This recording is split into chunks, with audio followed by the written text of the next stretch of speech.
Hello and welcome to the CM8 Team Comp Guide. This is a guide that I made that hopefully is a little bit of an improvement structure-wise on my former guides. It's going to talk a little bit about the requirements for Sagittarius Cup, the available accelerations you can use, and what team comps I have found that tend to work pretty well.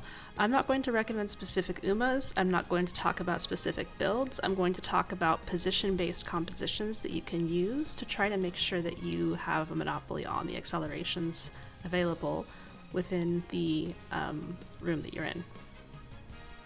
So the Sagittarius Cup is the Arima Kinen. This is one of the most prestigious races in the entire racing circuit. It's a very big deal. It is a 2,500 meter race, which means it is non-standard distance. It's also the shortest long track in the game. So even though it's a long race, you can think of it as just a slightly longer medium race, which does make your stamina requirements a little bit less than you might otherwise think. It's a firm / right-handed track. It is in the wintertime, the conditions are sunny, and it is at the Nakayama racecourse for all of your greens. The most important thing that you should know about Musume in general: accelerations win the game. You go faster. When you are accelerating to your top speed faster than another UMA who has a higher top speed than you can still win the game. So the secret of winning in Musume is looking at that line on every race, the purple line that says final leg, and putting an acceleration as close to the start of that line as humanly possible. Once you do that, you win the game. That's pretty much it. So that's kind of the core tenet of how you want to build your team comp, how you want to plan for these races. And when we're looking at accelerations like these, we're looking at what is consistent and what is maybe inconsistent but still worth a buy. So I'm just going to talk mostly about the very consistent accelerations for CM8 and how we can build a team comp around that. The first acceleration here is going to be angling and scheming. It is a reliable acceleration in that when you are first, you will get angling and scheming at the specific point in the track. There's not going to be a whole lot of competition for angling and scheming for several reasons. The first of which is that fronts are much harder to build in this race than they may have been in CM7 when there were a lot of fronts running around. Also, global as a whole on the server doesn't really build a whole lot of fronts. So if you are running a front heavy comp, you can probably expect that at least one of your UMAs will be hitting angling and scheming. So angling and scheming is pretty strong because it's reliable and it takes place very soon after the acceleration phase begins. However, it's not, you might have some trouble with it because as a front, you really only have access to angling and scheming. You are going to have a hard time finding another UMA to, for example, proc no stopping me off of.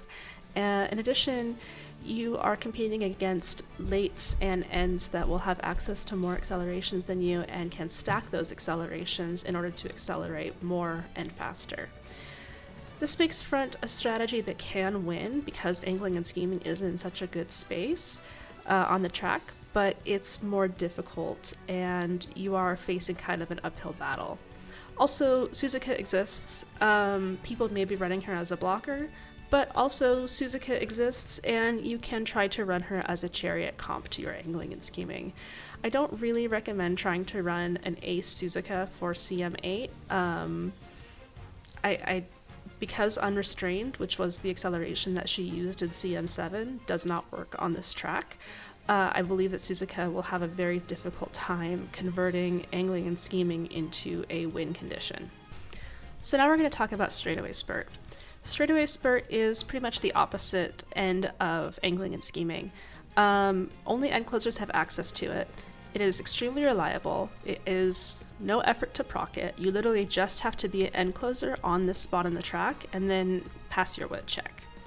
So it's definitely a must for every single end closer, and it's one of the reasons that they are so strong on this track.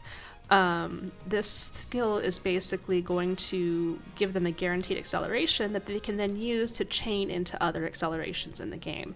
And by chaining multiple accelerations, end closers are just going to overtake everything else in the lobby and probably win.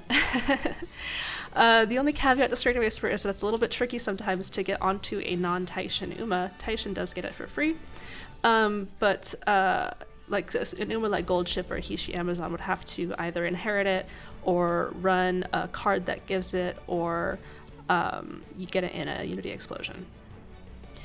So let's pump some iron, and moving past and beyond hit in 6th and then 5th or 6th place respectively.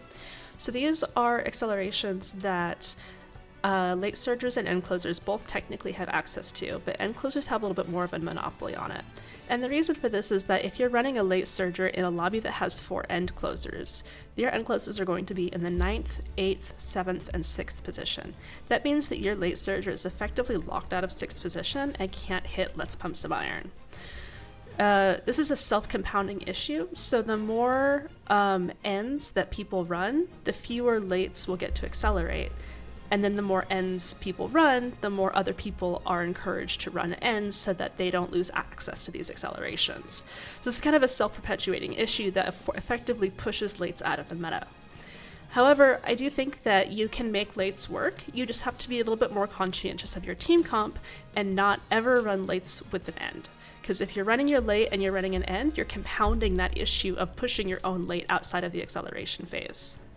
And lastly is UMA-specific Accels. So I'm not going to talk about this in depth, but I am going to say that if you like a specific UMA who has an acceleration in her kit, you should consider using her. And you should really try to understand what the criteria of your UMA's acceleration is, and then try to understand how you can reliably hit that acceleration in the acceleration zone, preferably as early as possible. So this is how you can make UMAs like Daiwa Scarlet win. That's how the people are going to be using Christmas Oguri. You're going to be trying to manipulate your team comp so that these UMA-specific accelerations will hit when you want it to and help them to win the game. Okay, so let's talk about team comps. There's a couple of like golden rules with team comps for CM8. First of all, if you're playing a late, please don't play an end. It's an anti-synergy. If you're playing a Suzuka comp, you really want to be intentional with it. You want to know how you are using Suzuka, because if you're just throwing a Suzuka in there mindlessly, you can actually hurt your comp more than you're helping it or more than you're hurting other people's comps. I do think that a well-considered comp is always going to be better than just mindlessly following the meta or picking, random Umas and throwing them in there. So I do highly urge people to at least try to consider what comp you're using and the effects that that comp might have on one another and on maybe your opponent Umas in the lobby.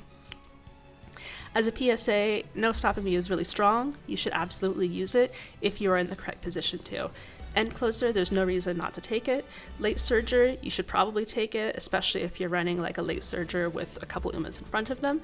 And as a pace, it kind of depends. You maybe want to make sure that you are running the correct comp in order to run No Stopping Me on a pace, but if you do, then it can be very strong. Alright, so let's talk about end closers. End closers are going to be the most meta position in CM8, surprising pretty much no one. They have all of the acceleration options available to them, and there's no harm in running multiple of end closers with one another. They actually mostly help one another. So by stacking end closers, you are denying late surgers their acceleration options. All it takes is for you to run a triple end closer and for one other person in the lobby to run one single end closer, and you've effectively locked all of the late surgers in the room out of that 6th place position. The only caveat to this is that when you are stacking end closers, you might actually risk locking yourself out of positions, such as Gold Ship's Unique, which does require her to be in the back of the pack for it to activate. If your Gold Ship is very good and there's a lot of end closers in the lobby and your Gold Ship's mid race is really strong, which especially can happen if you, for example, take Uma stand on your Gold Ship and you're not taking it on your other end closers, your Gold Ship can actually mid race get herself in front of the end closer pack, which would prevent her from using her Unique. It's kind of an edge case, and please do not take that to mean that I said Uma stand is bad on Gold Ship. Please take it. But it is a risk that you have to consider when you are stacking a lot of Umas a lot of end closers together. End closer heavy compositions are also kind of vulnerable to Suzuka Chariot compositions. I wouldn't say that that's a definite weakness of the comp, but I do think that it is possible for a Suzuka Chariot comp, a particularly well-built one, to potentially lock end closer out of being able to win in that specific lobby. I don't think it's going to be very popular or common to run a Suzuka Chariot comp, so I don't really think that that is like something that you have to strongly consider, but it is something that is worth mentioning. End closers are essentially a low investment and high payoff strategy for CM8. So if you just want to, bang out 5 runs, throw an Uma in the CM and call it a day, you should just play end closers. Triple end is a force multiplier. Your ends will support one another to push them up into acceleration positions, and they will also be able to proc no stopping me off of one another. Triple end is just going to be pretty strong. Double end plus a pace is able to maybe mitigate a little bit of that risk with Suzuka Chariot, because the Suzuka is going to pace up the lobby, which directly benefits pace chasers. So if you're running a double end for 90% of the lobbies that you're going to run into, and then you're running a pace to benefit from Suzuka lobbies, then you're going to be in a pretty good spot in terms of like having all your bases covered. But using that third slot for a pace over an end might reduce your win rate a little bit if you are relying really hard on that third end closer. A double end closer with a Suzuka blocker. I've seen a couple people talk about running this. I do think it's inherently a pretty risky strategy, because you are kind of worried about front runners, right? Like, you're worried about really good front runner hitting, angling, and scheming. But I don't think that that's going to be common enough for you to try to consider having to block them with a Suzuka, because Suzuka is going to pace up your lobby, which is actually going to put your end closers at a disadvantage, right? And so if you're using Suzuka to counter, the 2% of Umas that are both A, front runners, and B, front runners that are well built enough to prevent your end closers from beating them, and also C, front runners who aren't running a Suzuka of their own, I think that's such a narrow condition that I don't think that it's really worth it, but your mileage may vary. This is still really early on in the CM, so. Late surger comps. So for late surgers, you definitely want to play them with non-end closers. I've mentioned this a couple times, but it's pretty important that I really want to hammer it in. End closers are going to push lates out of their win conditions. And so the fewer end closers in the lobby there are, the better. And so if you're running lates, you don't want to run ends. Now, with non-ends, you want to use other running styles to push lates a little bit further back. So you want to use styles that are going to be ahead of lates in order to make sure that they're pushed back. For example, in CM7 is a very front runner heavy champion meeting. And so when you're running late surgers there, you like to triple stack your lates, or you like to run end closers with your lates to push them forward into that 5th and 6th position. But in CM8, because it's such an end closer heavy lobby meta, you want to manipulate the lobby to push your lates back into that 5th and 6th position. I do think that lates are a good alternative to end closer fatigue. I know that people are really tired of end closers from CM6, and some people are still tired of end closers from CM2. I myself am one of them, and so if you are just not driving with building end closers, consider late surgers.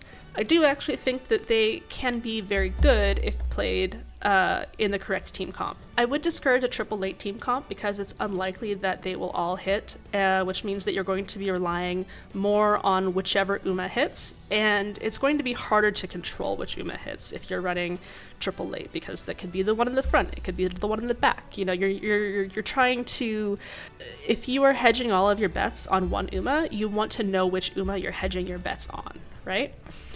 For that reason, I think that triple late might be a little bit risky. For a double late and a pace, it's similar. I still would prefer to run a single late rather than a double late plus pace, but a pace will push a double both lates back, like I was mentioning. They will try to make sure that at least one of your lates is going to hit 5th, so that is helpful for that. You could also run a double late plus a Suzuka blocker. It's not quite as anti-synergy as end closers running Suzuka blockers, but I do think that running one late and one pace is going to be better than running this strategy with a double late, because if you're running a Suzuka blocker with a pace, you're actually taking more advantage of Suzuka pacing up the lobby than you would be if you're running it with double late. And now we have frontrunner comps. Frontrunners want to build a huge lead, a bigger lead than you can even imagine. Frontrunners need to build as much of a lead as humanly possible in order to prevent end closers from just stacking accelerations and overtaking them in the final stretch. For this reason, Suzuka Chariot on frontrunners is pretty strong because it does help them to build that huge lead. I've seen more fronts win when they use Suzuka than without Suzuka, but I want to put a really heavy caveat here because the Suzuka Chariot build requires a really precise understanding of exactly how and when Suzuka is being overtaken and exactly how and when she is dying. You have to overtake Suzuka very, very early in the final spurt or very late in the mid-race, or else she's going to get the angling and scheming proc and she will just effectively block you, right? It's, like I said, it's possible. I've seen it happen, and I've seen it happen pretty consistently with, very precisely tweaked, Suzukas, but you want to make sure that you're iterating on this comp so that you understand how it works and you understand how your front runner with very high wit and a lot of mid-race skills is going to overtake your Suzuka, who maybe you don't run quite as high of wit. Maybe you keep her stamina low. You just want to be able to manipulate that so that she dies early. And that's harder in CM8 than it was in CM6 because CM8, the angling and scheming proc hits sooner than it did in CM6. So you have, it's a bit kind of a razor thin margin there. So I'm not trying to say this to discourage people. I think it's a really cool comp and I have seen it run to an effect and I really do like it, but it's tricky and just maybe I'll try to release like a full guide on it later to give more precise points for it, but I doubt that this is going to be a very popular thing to run. So you can run this as a triple front comp with a double front runner and Suzuka. You can run this with a double front with a non-Suzuka plus a late. Your two fronts will push your late back, just like that which is your late Surger's win con. And then your two fronts will help each other to build more of a lead and push each other up. This double front non-Suzuka comp can still win over end closers. It's just that the fronts need to have a very high investment. It's going to be hard to build them to hit the right stat requirements. And I can just imagine you would probably need many, many, many more runs to get the perfect fronts that will work here than you would need for an end closer gold ship who just like rolled out of bed and like banged out 10 runs, right?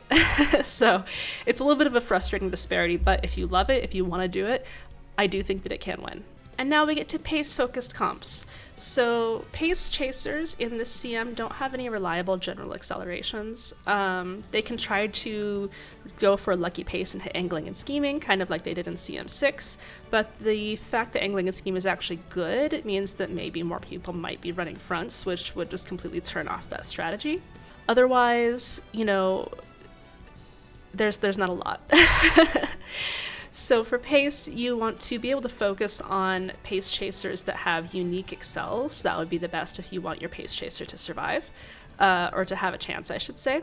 Those pace chasers are going to be Umas like Christmas Ogre Cap, Special Week, even Daiwa Scarlet, although I think that Daiwa might be better off as a front. I put Fuji in the little chivy just because I really like seeing Fuji, but she doesn't have a unique Accel, so please don't use her. The alternative here is to use Suzuka to pace up the lobby. Now, when Suzuka paces up the lobby, pace chasers are really going to benefit from this because they're going to put more distance between themselves and end closers, who are the real threats to win. So when Suzuka is pacing up a lobby, you can use your pace chaser to try and take advantage of that, and then maybe your pace chaser has no stopping me, and you try to proc no stopping me off of the Suzuka. Now, you probably can't proc no stopping me and then go into angling and scheming, just because, again, angling and scheming hits so early on this track, it's harder to negotiate hitting it. Again, it's a little bit early in the meta. I haven't, built the absolute best tier Umas, especially for the no stopping me catapult strategy, but I do think it's going to be hard to really finagle hitting angling and scheming on a pace off of Suzuka. So for pace-focused comps, they are a lower investment floor because a lot of pace chasers do come with their own recoveries, which means that it's easier for them to have more deck flexibility, so you don't always have to be borrowing like Super Krieg or, Rice Shower or something like that. But the payoff is going to be pretty low unless you're using specific Umas and you know what you're doing. So to that end, triple pace is probably bad. They don't really have anything special going for them. Double pace plus Suzuka, I think, is a good spot if you're considering unique accelerations like overtake accelerations and no stopping me. Double pace plus a late surger is going to put a lot of emphasis on your late surger or your pace unique acceleration. So you want to build your late surger very well when you're building a pace focused comp. And then we get to 1-1-1 comps. So 1-1-1 comps are flexible, and I think that they play more to non-end comp strengths. As long as you're remembering that lates and end is anti-synergy, and runaway and end is also anti-synergy. And you don't want lates to be competing for slots within your comp, which is why running 1-on-1 comps relies on the strength of lates and combines it with positions that are in front of the late in order to push the late back and try to have your other two slots win. So it does mitigate your pace weaknesses because you're only running one pace, and it augments your late strengths. So an example of this one would be a runaway plus pace plus late. Your runaway pace is up your lobby for the pace. Your pace tries to play for the no stopping me win con, and then your late surger plays for the Dober unique ult and tries to play mid race to get ahead of the end closers. Your front plus pace plus late. Your front can maintain a very thin angling and scheming win con. It's probably not going to work very well because only one solo front in the lobby is not going to be able to build enough of a lead. However, it's still possible, right? Like you could still meet another front and then your front beats them in the front race and then they angling and scheming and then they're amazing. So there's that. And then the final comp is just anything plus an end closer, which is I want to run an Oshi, but I want insurance. I still want to be able to have a decent enough win rate to get into A finals. So you're just going to run your Oshi, you're going to run maybe another Uma that you like, and you're going to run Gulchip. You can run, or Taishin, like just an end closer who's capable of closing it out and will probably take most of your win percentages. And I just want to end here on this same slide that we saw earlier because I do want to emphasize that accelerations win the game. They help you to go faster. The earlier you can start accelerating with the most propulsion, the sooner you're going to hit your top speed. So it doesn't even matter sometimes if other Umas are faster than you. If you accelerate faster than them, you're still going to have an effectively higher speed than them for the last leg of the race. So really, when you're trying to team build, you want to build around trying to make your accelerations hit as close to where this red arrow is pointing as possible. And if you can manage to do that and do that consistently, then you are going to be just fine.